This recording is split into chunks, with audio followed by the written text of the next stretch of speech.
I'm going to talk about some of the themes that I strike in this book, although not all of them. One of the longest chapters in the book is actually on the porn industry. We're a pornified culture. It is probably one of the most disturbing examples of how human beings, and in particular women in this culture, are commodified, turned into objects. But the thrust of the book is celebrity and commodity culture and what it has done to us. In celebrity culture, we destroy what we worship. The commercial exploitation of Michael Jackson's death was orchestrated by the corporate forces that rendered Jackson insane.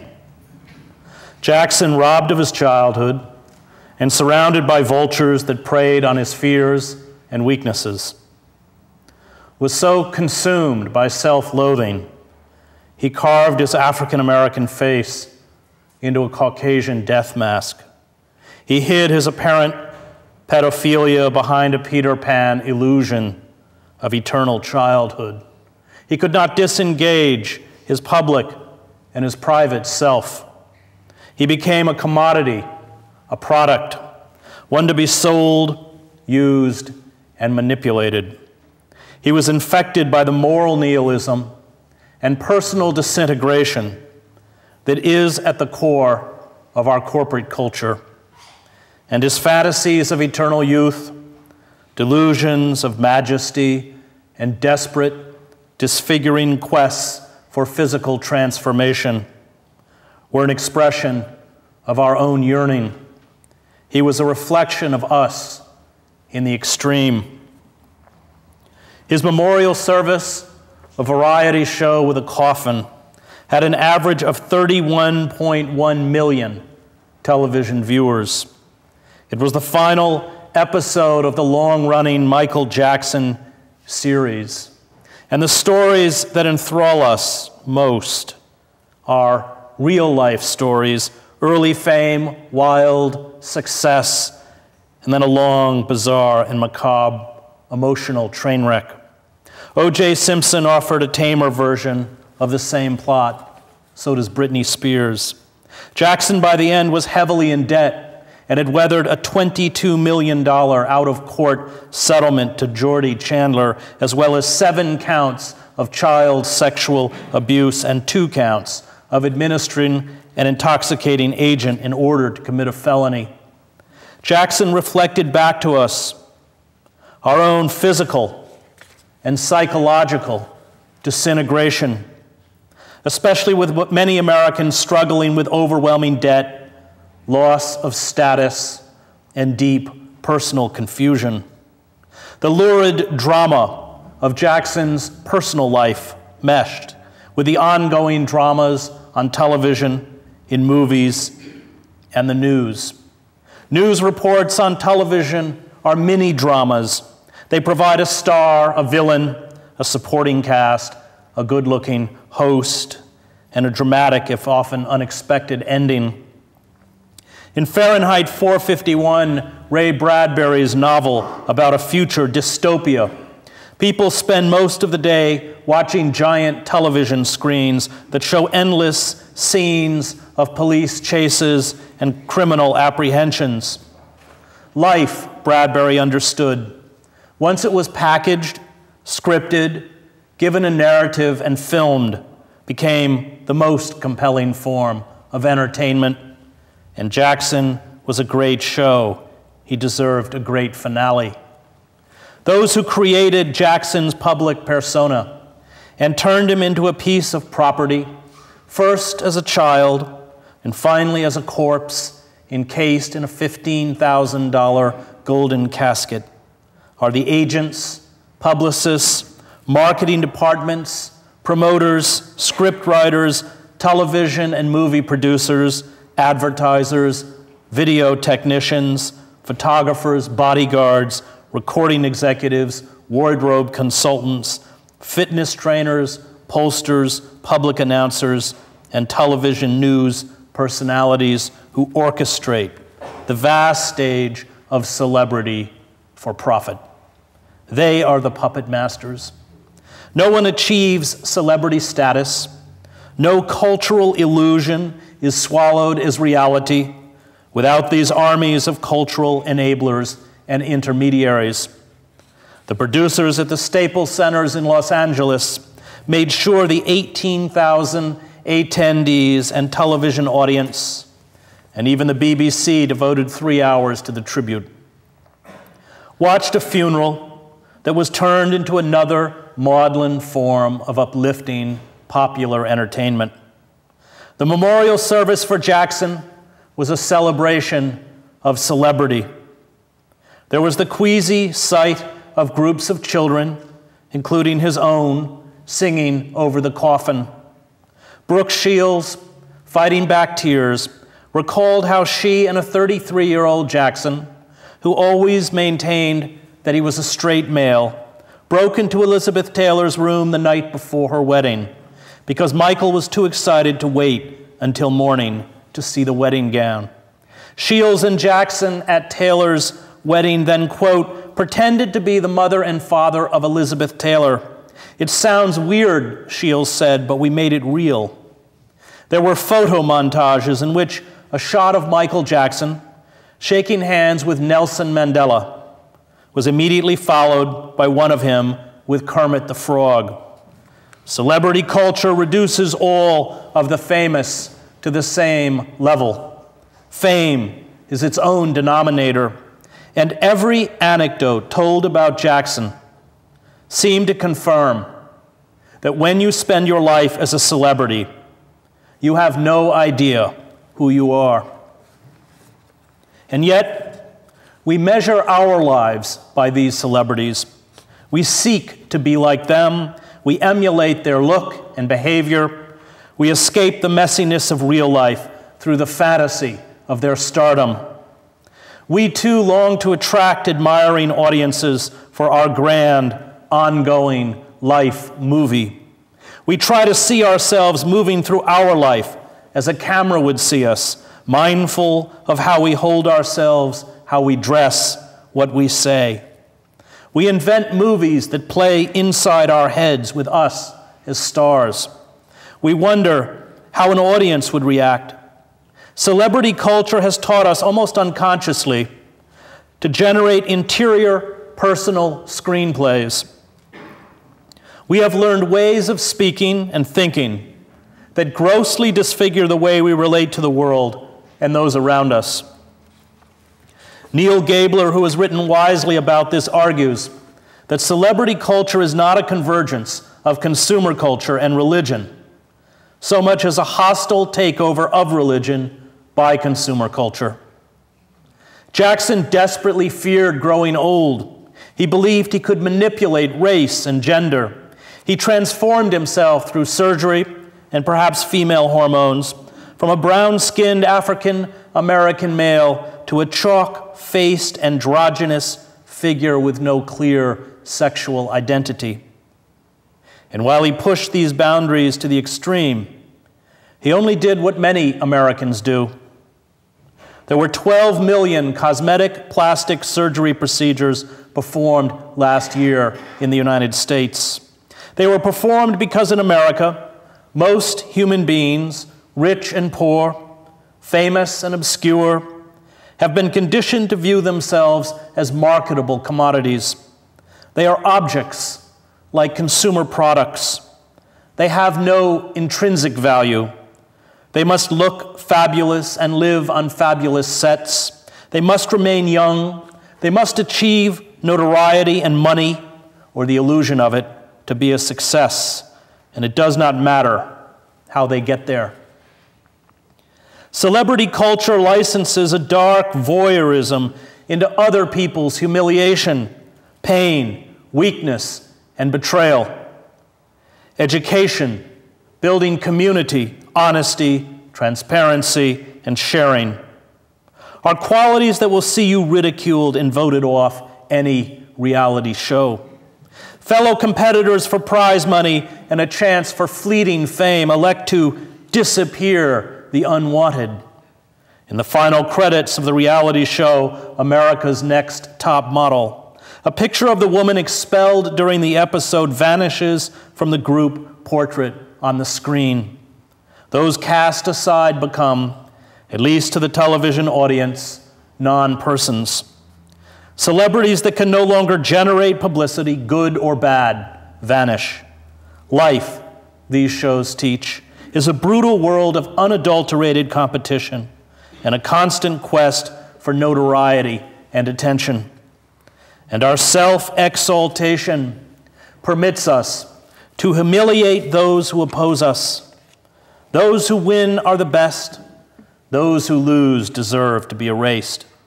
Those who fail, those who are deemed to be weak or poor or ugly, are belittled and mocked. Human beings are used, betrayed, and discarded in a commodity culture, which is pretty much the story of Jackson's life. The cult of self, which Jackson embodied, dominates our culture. This cult has within it the classic traits of psychopaths: superficial charm, grandiosity and self-importance, a need for constant stimulation, a penchant for lying, deception and manipulation, and the incapacity for remorse or guilt. Jackson, from his phony marriages to the portraits of himself dressed as royalty, to his insatiable hunger for new toys, to his questionable relationships with young boys, had all these qualities. And this is also the ethic promoted by corporations. It is the ethic of unfettered capitalism. It is the misguided belief that personal style and personal advancement, mistaken for individualism, are the same as democratic equality. It is the celebration of image over substance. We have a right in the cult of the self to get whatever we desire. We can do anything, even belittle and destroy those around us, including our friends, to make money, to be happy, and to become famous. Once fame and wealth are achieved, they become their own justification, their own morality. How one gets there is irrelevant. And it was this perverted ethic that gave us Wall Street bankers and investment houses that willfully trashed the global economy, stole money from tens of millions of small shareholders who had bought stock in these corporations for retirement or college. The heads of these corporations, like the winners on a reality television program who lied and manipulated others to succeed, walked away with hundreds of millions of dollars in bonuses and compensation. The ethic of Wall Street is the ethic of celebrity. But the tantalizing illusions offered by our consumer culture are vanishing as we barrel towards collapse. The ability of the corporate state to pacify the country by extending credit and providing cheap manufactured goods to the masses is gone. The jobs we are shedding are not coming back, as Lawrence Summers tacitly acknowledges when he talks of a jobless recovery. The belief that democracy lies in the choice between competing brands and the freedom to accumulate vast sums of personal wealth at the expense of others has been exposed as a fraud. Freedom can no longer be conflated with the free market. The travails of the poor are rapidly becoming the travails of the middle class, especially as unemployment insurance runs out. And class warfare, once buried under the happy illusion that we were all going to enter an age of prosperity with unfettered capitalism, is returning. How will we cope with our decline? Will we cling to the absurd dreams of an imperial power and the fantasies of a glorious tomorrow? Or will we responsibly face our stark new limitations?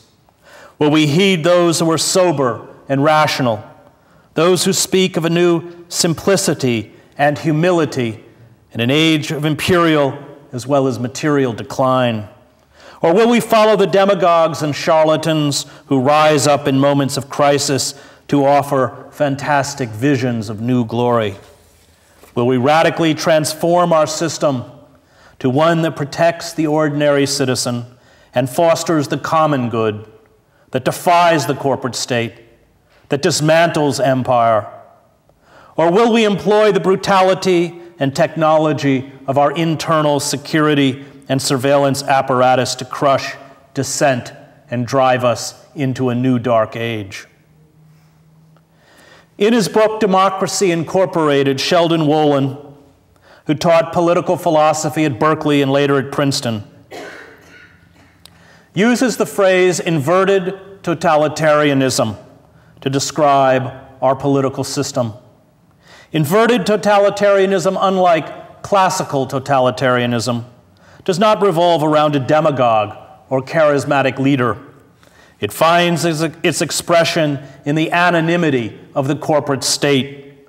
It purports to cherish democracy, patriotism, and the Constitution, while manipulating internal levers to subvert and thwart the democratic process.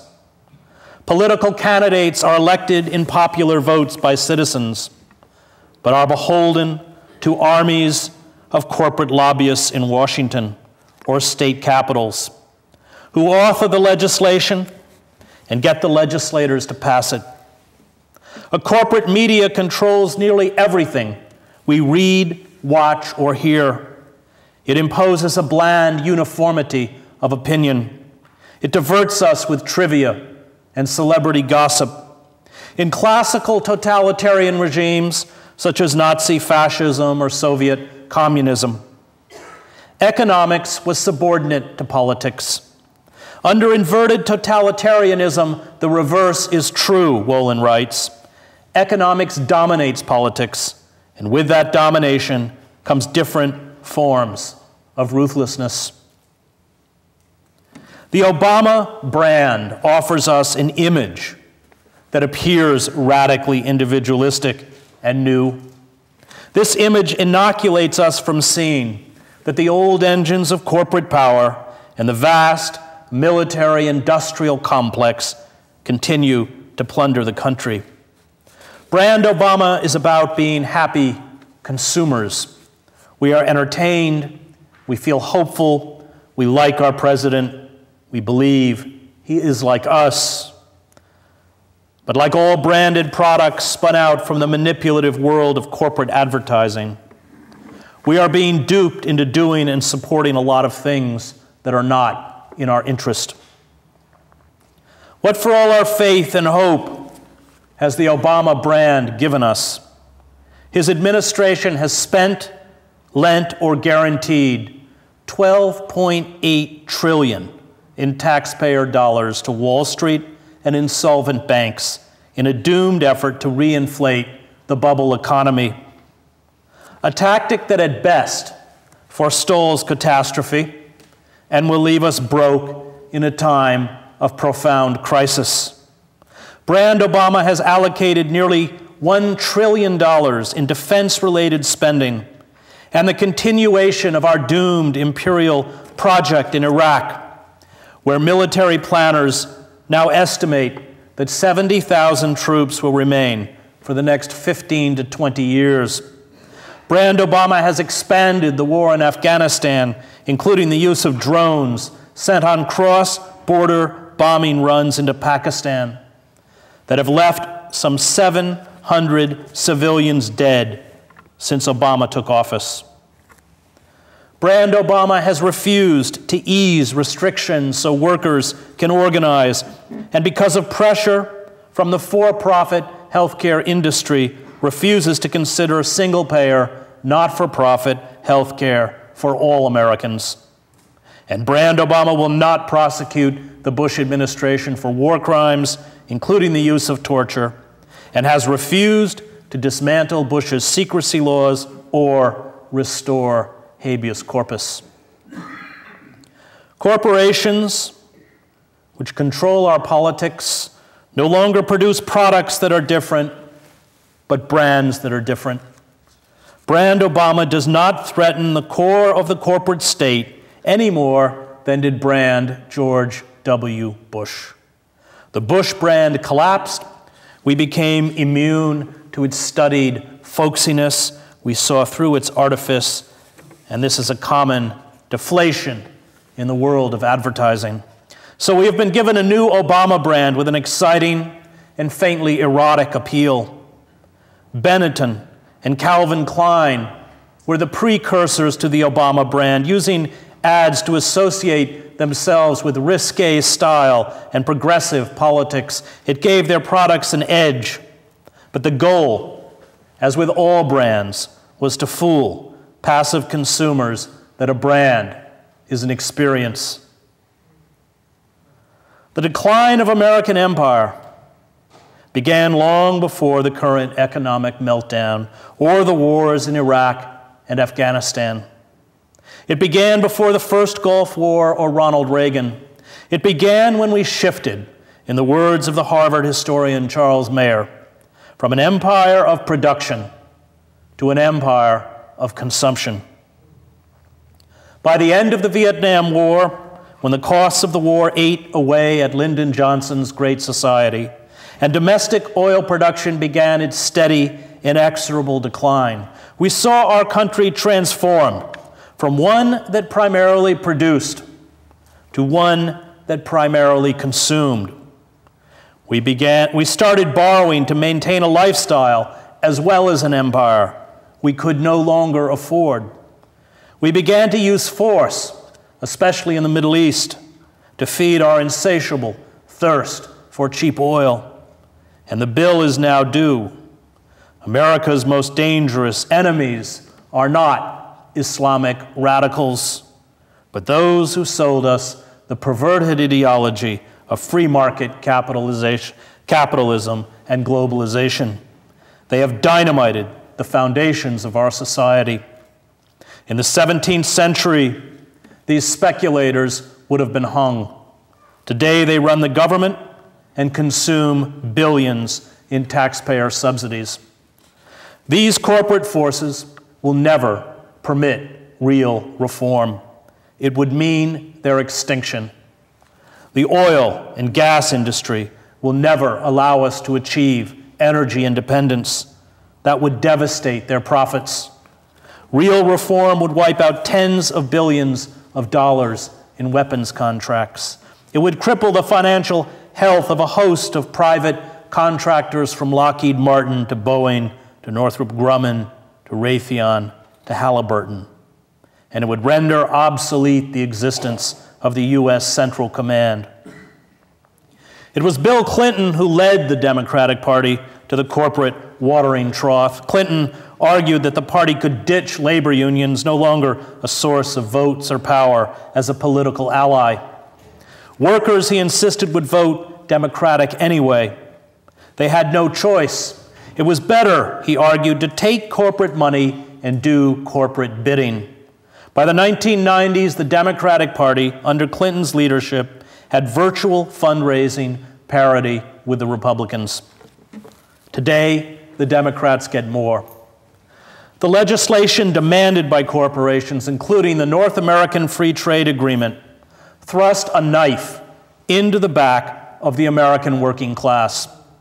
NAFTA was peddled by the Clinton White House as an opportunity to raise the incomes and prosperity of the citizens of the United States, Canada, and Mexico. NAFTA would also, we were told, staunch Mexican immigration into the United States. But NAFTA, which took effect in 1994, had the effect of reversing every one of Clinton's rosy predictions.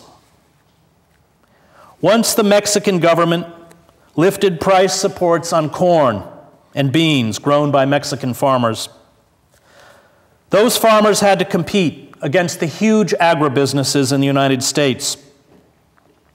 Many Mexican farmers were swiftly bankrupt.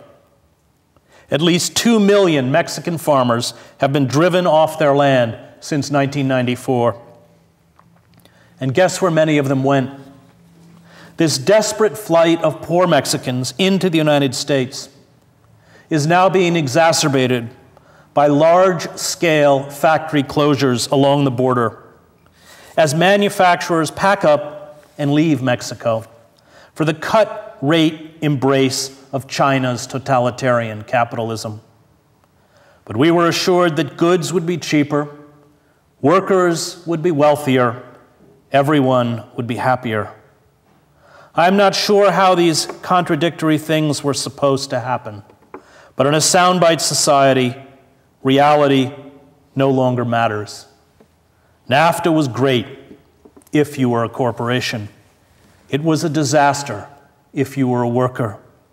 And we are now getting a taste of Clinton's draconian welfare reform bill signed in 1996, as tens of millions of people begin to lose their unemployment benefits and attempt to survive on $143 a month from welfare. It was the Clinton administration, led by Summers, which signed into law the Financial Services Modernization Act of 1999.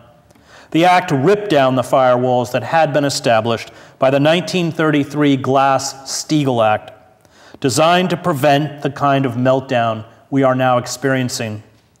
Glass-Steagall established the Federal Deposit Insurance Corporation. It set in place banking reforms to stop speculators from hijacking the financial system.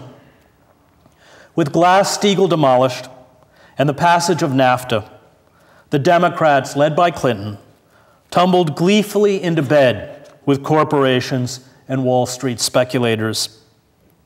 And many of the architects of this deregulation, economists such as Summers, have come back again to service these corporations in the Obama White House. The cost of our empire of illusion is not being paid for by corporate titans. It is being paid for on the streets of our inner cities, in former manufacturing towns, and in depressed rural enclaves. Human beings are not commodities. They are not goods. Their misery is not the regrettable price of globalization and the free market.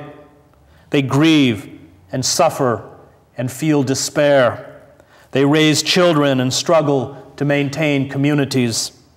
The growing class divide is not understood, despite the glibness of many in the media, by complicated sets of statistics, lines on a graph that charts stocks, or the absurd utopian faith in unregulated globalization and complicated trade deals.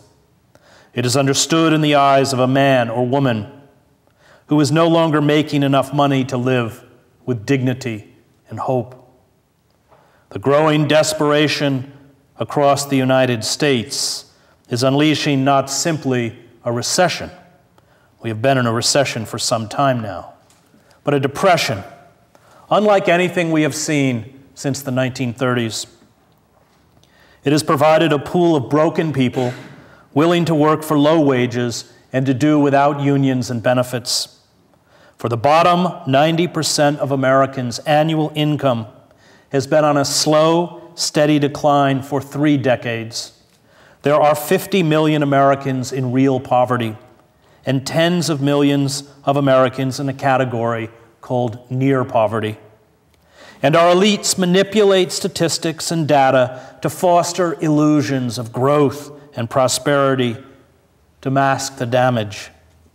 They refuse to admit, at least to us, that they have lost control, since to lose control is to concede failure. They contribute instead to the collective denial of reality by insisting that another multi-billion-dollar bailout or government loan will prop up the shattered edifice. And the well-paid television pundits and news celebrities, the economists and the banking and financial sector leaders see the world from inside the comfort of the corporate box and are loyal to the corporate state. The assault on the American working class, an assault that has devastated members of my own family, in former mill towns in Maine shows no sign of abatement. In the past 3 years, nearly 1 in 5 U.S. workers was laid off. Among workers laid off from full-time work, roughly 1/4 were earning less than $40,000 a year. There are whole sections of the United States that now resemble the developing world. There has been a Weimarization of the American working class, and the assault on the middle class is underway. Anything that can be put on software, from finance to architecture to engineering, can and is being outsourced to workers in countries such as India or China, who accept to pay a fraction of that of their Western counterparts and work without benefits. And both the Republican and Democratic parties, beholden to corporations for money and power, are responsible. Washington has become our Versailles. The media has evolved into a class of courtiers. The Democrats, like the Republicans, are mostly courtiers. Our pundits, academics, and economists, at least those with prominent public platforms, are courtiers. We are captivated by the hollow stagecraft of political theater as we are ruthlessly stripped of power. The role of courtiers is to parrot official propaganda. Courtiers do not defy the elite or question the structure of the corporate state. The corporations, in return, employ them and promote them as celebrities or elected officials. Courtiers and face powder deceive us in the name of journalism. Courtiers in our political parties promise to look out for our interests and then pass bill after bill to further corporate fraud and abuse. But no class of courtiers, from the eunuchs behind the Manchus in the 19th century to the Baghdad caliphs in the Abbasid Caliphate, has ever transformed itself into a responsible and socially productive class. Courtiers are hedonists of power. And being a courtier requires agility and eloquence. The most talented of them should be credited as persuasive actors. They entertain us, they make us feel good, they persuade us, they are our friends. They are the smiley faces of a corporate state that has hijacked the government.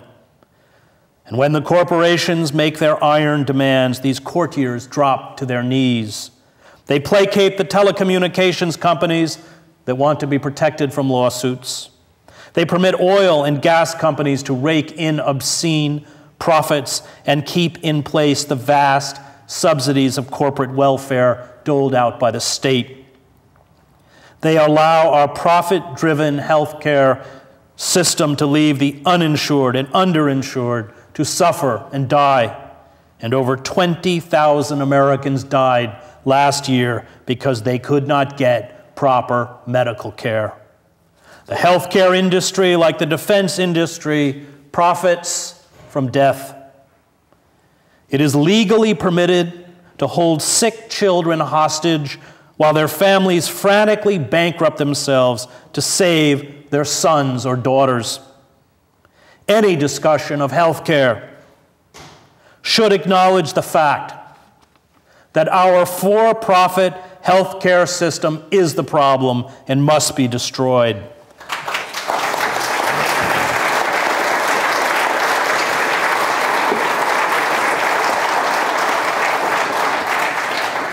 Only then can we have an honest debate about what comes next.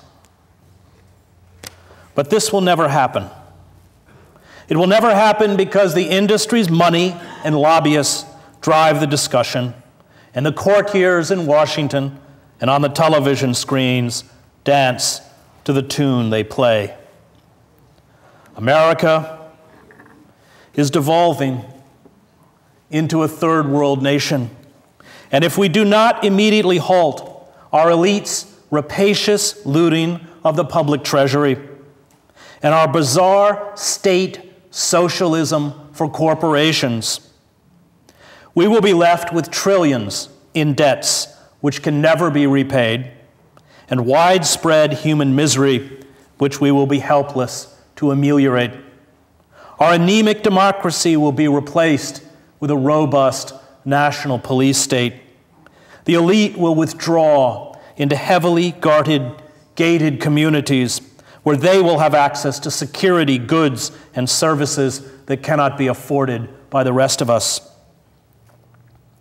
Tens of millions of people, brutally controlled, will live in perpetual poverty, a state of neo-feudalism. This is the inevitable result of unchecked corporate capitalism. And the stimulus and bailout plans are not about saving us. They are about saving them. As the economist Paul Krugman has noted, anyone who has seen how economic statistics are constructed knows that they are really a subgenre of science fiction. This science fiction has been steadily employed to camouflage our economic decline.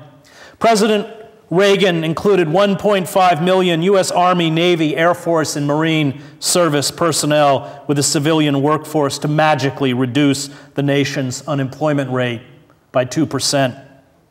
President Clinton decided that those who had given up looking for work, or those who wanted full-time jobs but could only find part-time employment, were no longer to be counted as unemployed. His trick disappeared some 5 million unemployed from the official unemployment rolls. If you work more than 21 hours a week, and most low-wage workers at places like Walmart average 28 hours a week, you are counted as employed, although your real wages put you below the poverty line. Our actual unemployment rate, when you include those who have stopped looking for work and those who can only find poorly paid part-time jobs, is not 9%, but somewhere between 17 and 20%. A sixth of the country is now effectively unemployed, and we are shedding jobs at a faster rate than in the months after the 1929 crash. Franklin Delano Roosevelt recognized the danger of unregulated capitalism. He sent a message to Congress on April 29, 1938, titled, "Recommendations to the Congress to Curb Monopolies and the Concentration of Economic Power." In it, he wrote, "The first truth is that the liberty of democracy is not safe if the people tolerate the growth of power to a point where it becomes stronger than the democratic state itself. That, in its essence, is fascism. Ownership of government by an individual, by a group, or by any other controlling private power. The second truth is that the liberty of democracy is not safe if its business system does not provide employment and produce and distribute goods in such a way to sustain an acceptable standard of living. The rise of the corporate state has grave political consequences, as we saw in Italy and Germany in the early part of the 20th century.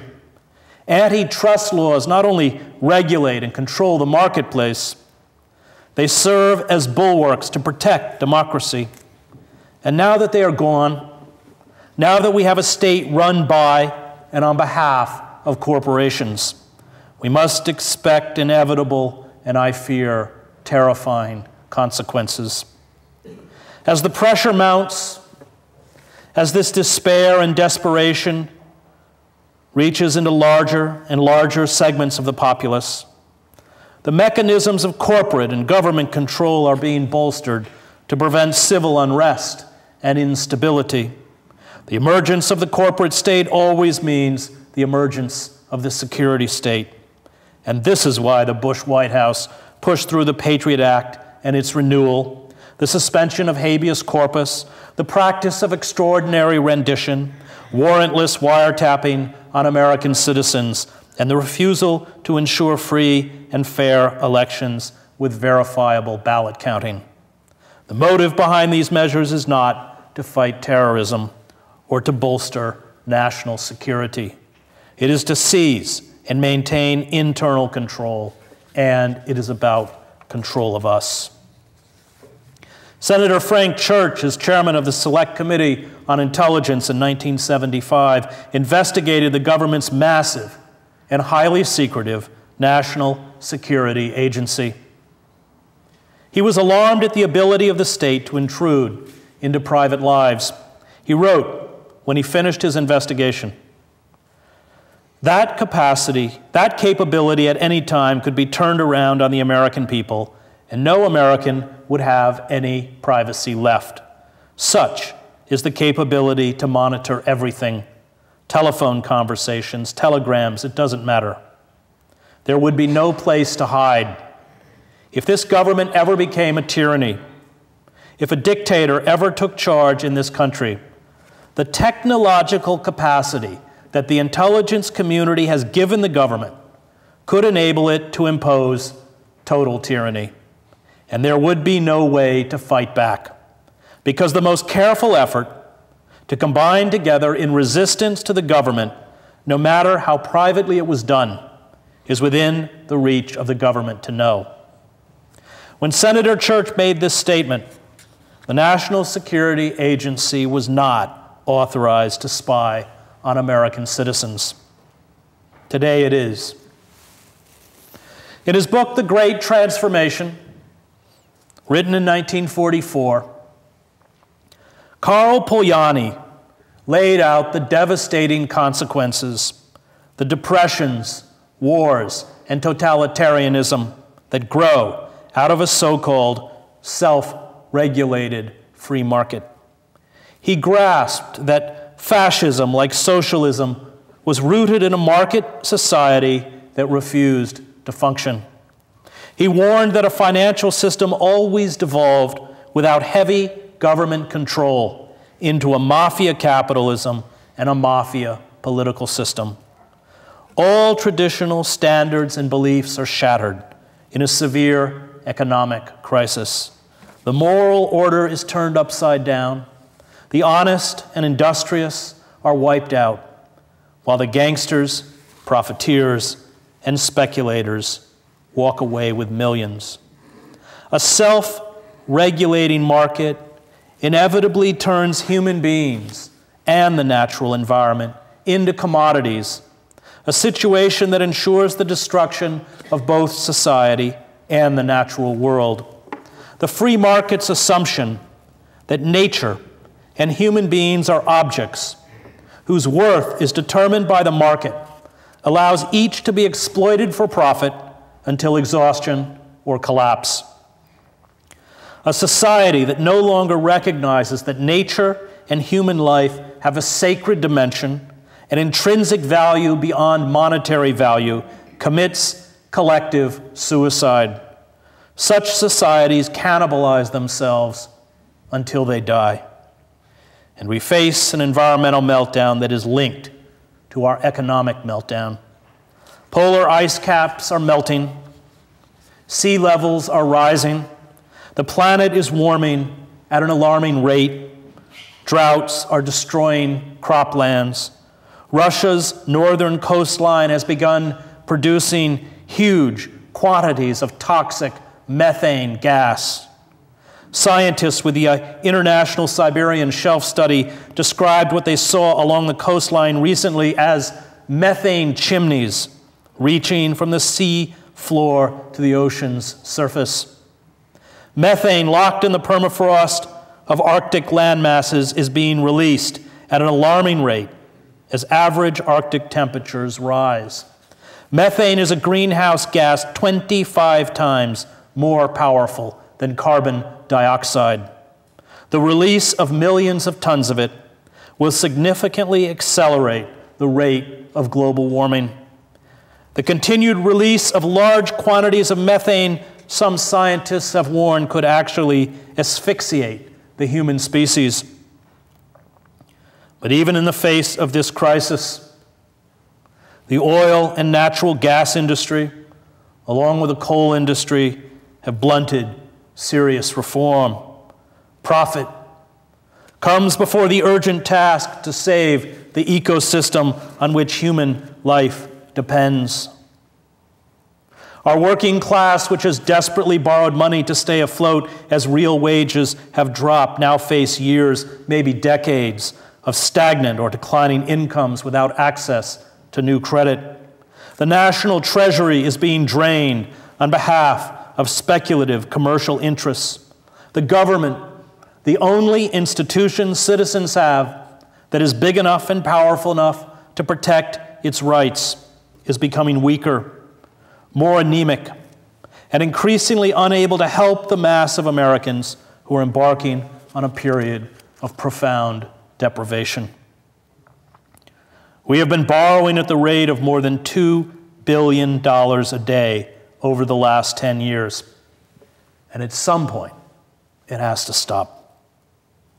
The moment China and the oil-rich states and other international investors stop buying treasury bonds and walk away from the dollar, which now appears to be underway, our currency will become junk.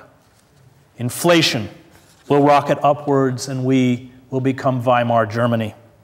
A furious and sustained backlash by a betrayed and angry populace, one unprepared emotionally, intellectually, and psychologically for collapse, will sweep aside the Democrats and most of the Republicans.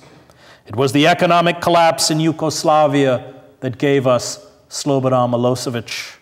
It was the Weimar Republic that vomited up Adolf Hitler. And it was the breakdown in Tsarist Russia that opened the door for Lenin and the Bolsheviks. A cabal of proto-fascist misfits, from Christian demagogues to loudmouth talk show hosts, who we naively dismiss as buffoons, will find a following with promises of revenge and moral renewal. There are powerful corporate entities fearful of losing their influence and wealth arrayed against us.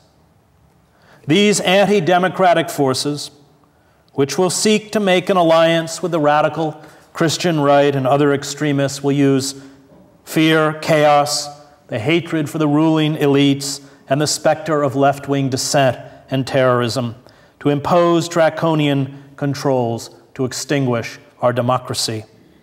And while they do it, they will be waving the American flag, chanting patriotic slogans, promising law and order, and clutching the Christian cross. Totalitarianism, George Orwell pointed out, is not so much an age of faith, but an age of schizophrenia. A society becomes totalitarian when its structure becomes flagrantly artificial, Orwell wrote. That is, when its ruling class has lost its function, but succeeds to clinging to power by force or fraud. And force is soon all our elites will have left. Mass culture assures us, even in the midst of catastrophe, that if we close our eyes, if we visualize what we want, if we have faith in ourselves, if we tell God that we believe in miracles, if we tap into our inner strength, if we grasp that we are truly exceptional, if we focus on happiness, our lives will be harmonious and complete. This cultural retreat into illusion, whether peddled by positive psychologists, Hollywood, or Christian preachers, is a form of magical thinking. It turns worthless mortgages and debt into wealth. It turns the destruction of our manufacturing base into an opportunity for growth. It turns alienation and anxiety into cheerful conformity. It turns a nation that wages illegal wars and administers offshore penal colonies where it openly practices torture into the greatest democracy on earth. It is time to fight back against corporate culture in small and large ways. Coalitions of environmental, anti-nuclear, anti-capitalist, sustainable agriculture, and anti-globalization forces have coalesced in Europe to form and support socialist parties. This has yet to happen in the United States. The left never rallied in significant numbers behind Cynthia McKinney or Ralph Nader, and this was our mistake. In picking the lesser of two evils, it threw its lot in with a Democratic Party that again has proven that it backs our imperial wars, empowers the national security state, does the bidding of corporations, and ignores the needs of citizens. If Obama does not end the flagrant theft of taxpayer funds by corporations and the disgraceful abandonment of our working class, especially as foreclosures and unemployment mount, many in the country will turn in desperation to the far right, embodied by groups such as Christian radicals. The failure by progressives to offer a democratic, socialist alternative, the only alternative remaining that can save our open society, to openly make war on corporate power. The decision to continue to back the Democratic Party will mean that there will be, in the eyes of many embittered and struggling working and middle class Americans, no alternative but a perverted Christian fascism.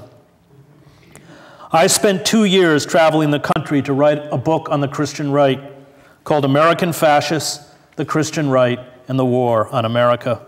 I visited former manufacturing towns where for many, the end of the world is no longer an abstraction. They have lost hope. Fear and instability has plunged the working class into profound personal and economic despair, and not surprisingly, into the arms of demagogues and charlatans of the radical Christian right, who offer a belief in magic, miracles, and the fiction of a utopian Christian nation. And unless we rapidly re-enfranchise these dispossessed workers into the economy, unless we give them hope, our democracy is doomed. Democracies, as writers as ancient as Plutarch and Thucydides grasped, cannot be sustained in oligarchic states. We forgot that social reform never comes from accommodating the power structure, but frightening it. The Liberty Party, which fought slavery, the suffragists who battled for women's rights, the labor movement, and the civil rights movement knew that the question was not, how do we get good people to rule?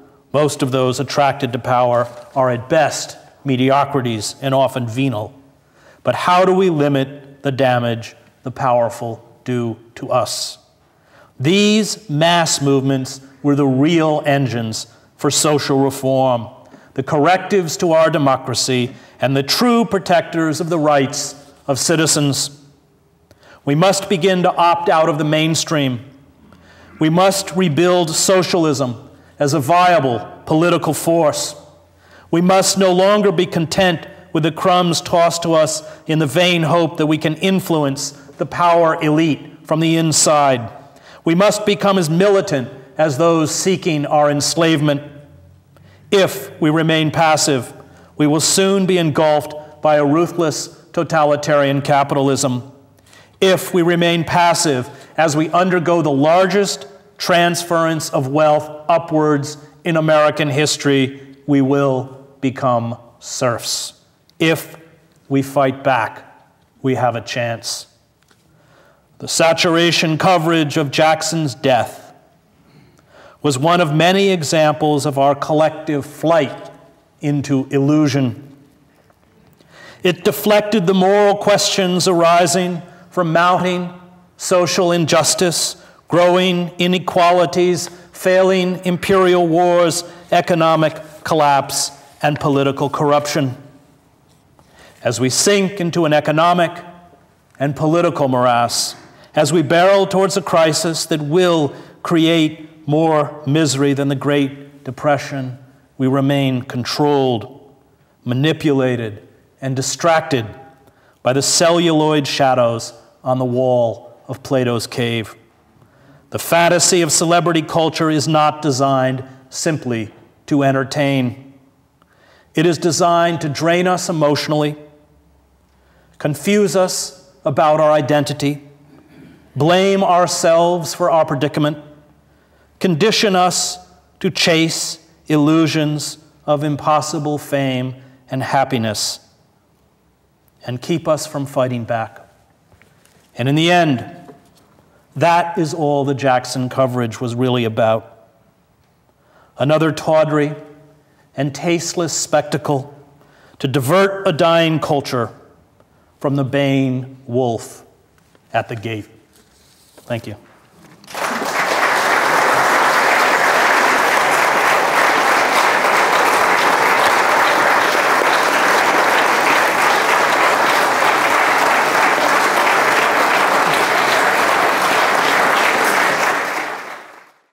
The further we opt out of the mainstream, the more we hurt the corporations. 70% of the US economy depends on consumption, which is why the economic advisors in the White House and Geithner and are desperately trying to convince Americans that the recession is over so that they will spend. Don't buy anything new, except my book. The more you shop at a consignment store, the more you refuse to fuel the commodity culture, the more you have the capacity to hurt their profits. Forget the Democratic Party. It's over. I didn't vote for Obama. I voted for Nader. And I supported Kucinich in the primaries and then voted for Nader. Because the simple economic fact is that we cannot afford our empire. And if you read the twilight hours of the Roman Empire, the Austro-Hungarian Empire, the British Empire, you find a similar kind of flight into illusion. Cicero wrote about it. Joseph Roth wrote about it. We can't afford it. That's just the simple fact. And what's happening is that we are borrowing at massive rates while we are literally hollowing the country out from the inside in terms of our infrastructure, sewage treatment, jobs, public schools. And either we begin to responsibly face a different world, or we continue to live in illusion. Dreams are something you strive towards. Illusions are something you live in. And as that chasm opens up between the illusion of who we think we are and what is possible, and the reality of the job not coming back and the house being foreclosed, the longer you remain in that state of illusion, the longer you remain in a state of kind of perpetual childishness, infantilism. Because you are responding through a belief system that is non-reality based. We are not going to borrow our way back to the bubble economy. China will not endlessly fund our imperial expansion, 761 military bases around the world. And I don't think that the decline of imperial power or the decline of the consumer economy means a debasement of our lifestyle. In fact, I think it has the capacity to get us back in touch with a new kind of humility and a new kind of simplicity, which enriches life. Consumer societies are very skillful at manipulating and oftentimes creating anxieties, and the false belief that the consumption will somehow alleviate these anxieties. So, out of the mainstream, to the extent that we can unplug ourselves from the consumer culture as much as possible, and I think really not being spun anymore by the Democratic Party. Well, if you look at what happened in Bangkok, it's terrifying. Of course, the Bush administration refused to sign Kyoto. Carbon emissions from the signing of Kyoto until now in the United States have increased by 20%. They increased by 2% in Europe. Now European countries want to scrap Kyoto. They want to unilaterally impose their own emission standards and then have it self-regulated. Most, of course, of emissions are produced by industrialized countries. The new treaty, at least if we go by what's happening in Bangkok, will no longer put the onus of responsibility on industrialized countries, but treat all countries the same. It's a gigantic step backwards. And I love Bill McKibben and admire him greatly, but I think that, and everything that he calls for us to do is correct. However, if we don't break the back of the corporate state, as Polanyi understood in his great work, it is a kind of cannibalization. They will destroy the ecosystem for profit. And I don't think there's any question about that. I believe the common wisdom is that the economic collapse that we're facing is done by misstep on the part of economists and missteps on the part of the Treasury. But I actually believe that this has been in the planning for a long time, that Barack Obama, and much like George Bush and Clinton before him, have been puppets of the New World Order and are intentionally trying to collapse the republic that was the United States. And one of the ways to collapse this republic is by destroying the economy. Could you address that? Well, then they're all Leninists, I guess. I mean, you know, remember Lenin wrote that the best way to destroy democracy is to debauch its currency. I actually think they're a lot stupider than you do. I think they're just utterly inept. I have some contact with Larry Summers, who I think is a prime example of the peculiar kind of intelligence that is produced by universities like Harvard, or I went to school, which rewards a kind of analytical ability to sustain a system. But Larry Summers, like most of the elite, is utterly incapable of critiquing structures or assumptions. They only know how to sustain a system. That's what they're trained to do. They're systems managers. And that's why they are shoveling tons of money out of the US Treasury into zombie banks, because they don't have the intellectual capacity to think outside the narrow structures by which they have been trained. And having taught at Princeton, I have watched, by the time you get to these institutions, through standardized testing, through all of the winnowing process, other forms of intelligence are just not rewarded.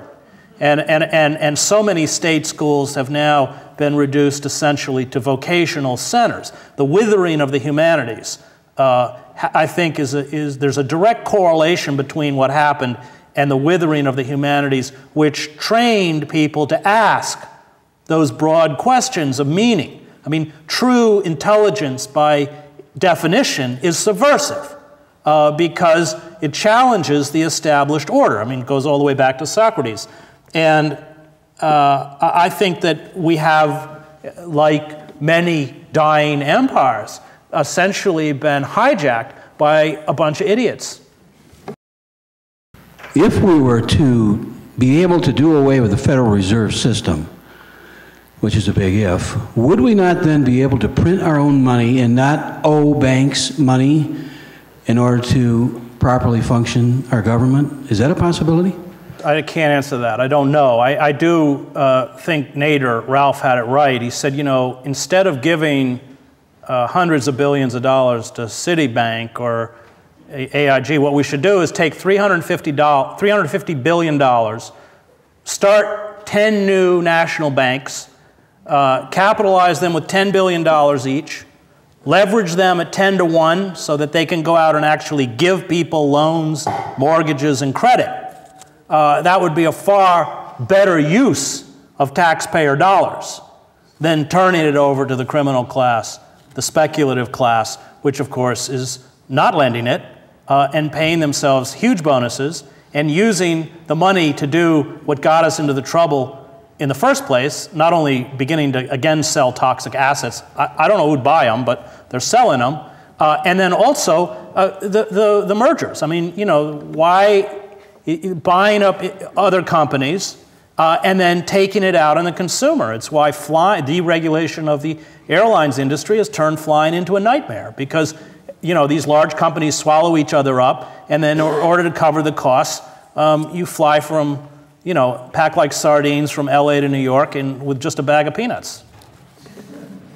And long delays. Can you say something, please, about the role of nonviolent civil disobedience in some of the movements that you mentioned earlier? Certainly nonviolence, civil disobedience, and sometimes with violent, seem to have a role. And so I wonder if there's any particular role of nonviolent civil disobedience that's relevant now. Having covered as many wars as I have, I understand the poison of violence, that, when people are pushed, and they can be pushed to such an extent that they use violence to ensure their own survival, a good example being those trapped in the city of Sarajevo during the war in Yugoslavia. I was in Sarajevo for the war. But it doesn't save you from the pernicious effects of violence, which is why the criminal class, the gangsters, organized the defenses of the city, and when they weren't shooting Serbs across the barricades, they were looting the apartments of ethnic Serbs who would remain behind and carrying out executions. So my fear is that the corporate state will remain so intransigent that it will punish us and the rest of the planet to such a degree with a kind of immoral blindness that it will eventually trigger a violent response. And if that happens, there's one side of me that understands it, but on the other side, I fully know that those who fight dragons become dragons. Then we have entered a scenario of incredibly tragic proportions. And that is why I think, if there's one novel for our age, it's probably Notes from Underground by Dostoevsky, which is about a bankrupt liberalism. And I think that the danger comes in the end, not from a pernicious right wing, but from a liberalism that has lost its spine. That we talk about caring about the rights of workers, and yet since 1994, we have largely been supporting a Democratic Party that has decimated the working class in this country. And the anger on the part of much of the working class towards liberals is not misplaced because of that hypocrisy. We talk about wanting to end our permanent war economy, half of all discretionary spending going to arms manufacturers, the prosecution of what under post-Nuremberg laws are defined as criminal wars of aggression, and yet we vote for a party that continually funds and supports war. And I think that we have to find the courage of our convictions, and even if that means standing outside of the mainstream, look at for me, the very serious intellectual and moral voices in American society. Ralph Nader, Dennis Kucinich, Jeremiah Wright. What does the mainstream press do? They turn them into figures of ridicule. They turn them into jokes because they can't compete with them in terms of ideas. And I think we have to begin to understand how controlled we are and what the motives behind those controlling forces are. And that means all the way around. The further we can step away from the mainstream and begin to create an alternative, the faster we can save our country. Because if we don't create that alternative, then we are going to end up with a very terrifying, I fear, Christian/corporate dystopia. Could you comment on the absence of moral outrage by a significant percentage of the American public? There was moral outrage in the 30s, there was in the 50s, and there wasn't in the 60s, but it seems to me to be remarkably absent over the past 20 years. Why do you think that is true? I think a lot of it comes from the shift from a literate or a print-based society to an image-based society. That you have 42 million Americans who are illiterate. You have another 50 million Americans who read at about a 4th or 5th grade level. That's about a third of the country. And then you have a large sector of the population that is functionally literate but no longer reads. And you know, all of these images that are disseminated, we are a culture utterly awash in lies, are designed to impart visions of the world and forms of social conformity, to make us confuse how we are made to feel with knowledge, to make us confuse propaganda with ideology. And I think the Obama campaign did that very well. And I don't own a television because I don't want them to give me the language by which I speak. I watched in places like Yugoslavia how all of the ethnic factions, whether it was the Serbs, the Croats, or even the Muslims in Bosnia, immediately seized the airwaves and pumped out garbage so that even if you felt a kind of disquiet, you were robbed of the words or vocabulary to express it. And we have that here. Even to use the phrase war on terror was to fall with it, become caged by the manipulators of information. You can't make a war on terror. Terror is a tactic. It's impossible. And having spent a year of my life covering Al-Qaeda for the New York Times and 7 years in the Middle East, I also, and I was in the Middle East, based in Paris, but in Europe and the Middle East immediately after 9/11, I watched how the tragedy of 9/11 had garnered for us the empathy of the world, including the Muslim world. Muslims were appalled at what had been done in the name of their religion. The chief Sunni religious leader, Sheikh Tantawi at Al-Azhar in Cairo, immediately after the attacks of 9/11 denounced the attacks as a crime against humanity, but then went on to denounce Osama bin Laden as a fraud, somebody who had no theological legitimacy or training, and therefore no right to issue religious edicts or fatwas. You fight terrorists by isolating them within their own societies. And if, after 9/11, we had had the courage to be vulnerable, we would be far safer and more secure than we are today. Instead, we began dropping iron fragmentation bombs all over the Middle East, which is just what Al-Qaeda wanted. And the tragedy is that, and it was certainly pumped out by the media, including my own paper at the time, the New York Times, this sick nationalist cant.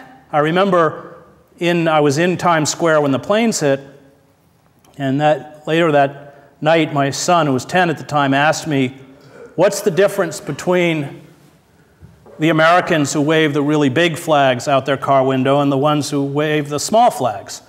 And I said, well, the ones who wave the really big flags are the really big assholes. The flip side of nationalism. Nationalism is a form of self-exaltation, and the flip side of nationalism is always racism. So that I would fly back from Paris, walk into the newsroom of the Times, even at the Times, and hear jokes about the French, about French identity, French culture, French history. The French are our allies. The French share our values. The French attempted to tell us what was true, that Saddam Hussein did not have weapons of mass destruction. He was not trying to reconstitute a nuclear weapons program. He had no links with Al-Qaeda. But we, as a culture, as a country, drank that very dark elixir of nationalism and violence and decided that we were going to communicate to the rest of the world in the language of violence. And that is how we have ended up to where we are today. You had mentioned about how we're in a highly technological surveillance state. And I've done a lot of reading about the New Left and how it got co-opted by COINTELPRO programs of the FBI. And you had recommended that folks further the Green Party or the Socialist Party, and I am concerned that those can be easily co-opted. And how do you respond to that? Well, I mean, that's the risk we have to take. I know Ralph Nader very well. I guarantee you he isn't going to get co-opted.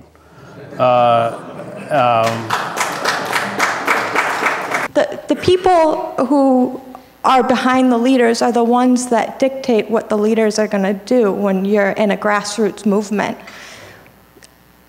So if the ideas of the people are manipulated by COINTELPRO activities, then the leaders... Well, I don't think that that's a good definition of politicians. It's not a definition of leaders. You know, I covered, for instance, Yitzhak Rabin in Israel. And when Rabin announced that he was going to begin a peace process with the Palestinians, he was a very lonely figure in Israeli society. He had a vision, he exhibited the qualities of leadership, he expressed that vision to a public, and then he reached out and pulled Israeli society with him. That is leadership. Rabin had it, and after his assassination, no subsequent Israeli leader has had the quality of leadership or the vision to create a process that I think would not only be fair and just to the Palestinians, but ultimately lie within Israel's interest as well. I'm just going to close with a little poem by Langston Hughes. It's called Let America Be America Again. Let America be America again. Let it be the dream it used to be. Let it be the pioneer on the plain seeking a home where he is free. America never was America to me. Let America be the dream the dreamers dreamed. Let it be that great, strong land of love, where never kings connive nor tyrants scheme that any man be crushed by one above. It never was America to me. Oh, let my land be a land where liberty is crowned with no false patriotic wreath, but opportunity is real and life is free. Equality is in the air we breathe. There's never been equality for me nor freedom in this homeland of the free. Say, who are you that mumbles in the dark? And who are you that draws your veil across the stars? I am the poor white, fooled and pushed apart. I am the Negro bearing slavery's scars.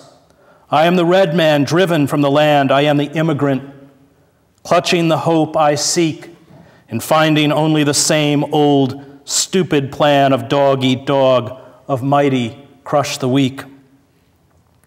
I am the young man full of strength and hope, tangled in that ancient endless chain of profit, power, gain, of grab the land, of grab the gold, of grab the ways of satisfying need, of work the men, of take the pay, of owning everything for one's own greed.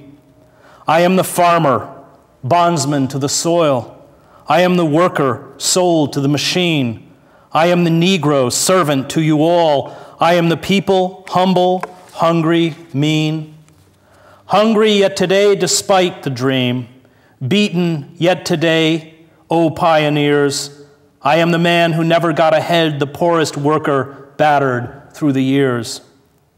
Yet I'm the one who dreamt our basic dream in the old world while still a serf of kings, who dreamt a dream so strong, so brave, so true, that even yet its mighty daring sings in every brick and stone, in every furrow turned that's made America the land it has become. Oh, I'm the man who sailed those early seas in search of what I meant to be my home. For I'm the one who left dark Ireland's shore and Poland's plain and England's grassy lea, and torn from black Africa's strand, I came to build a homeland of the free. The free? Who said the free? Not me, surely not me. The millions on relief today, the millions shot down when we strike, the millions who have nothing for our pay. For all the dreams we've dreamed and all the songs we've sung, and all the hopes we've held and all the flags we've hung. The millions who have nothing for our pay except the dream that's almost dead today. Oh, let America be America again, the land that never has been yet, and yet must be. The land where every man is free. The land that's mine, the poor man's, Indians, Negroes, me, who made America, whose sweat and blood, whose faith and pain, whose hand at the foundry, whose plow in the rain, must bring back our mighty dream again. Sure, call me any ugly name you choose, the steel of freedom does not stain.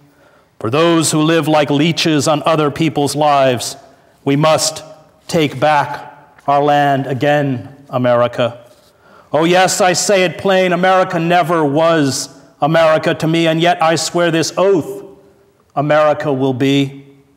Out of the rack and ruin of our gangster death, the rape and rot of graft and stealth and lies, we the people must redeem the land, the mines, the plants, the rivers, the mountains, and the endless plain, all the stretch of these great green states, and make America again. Thank you.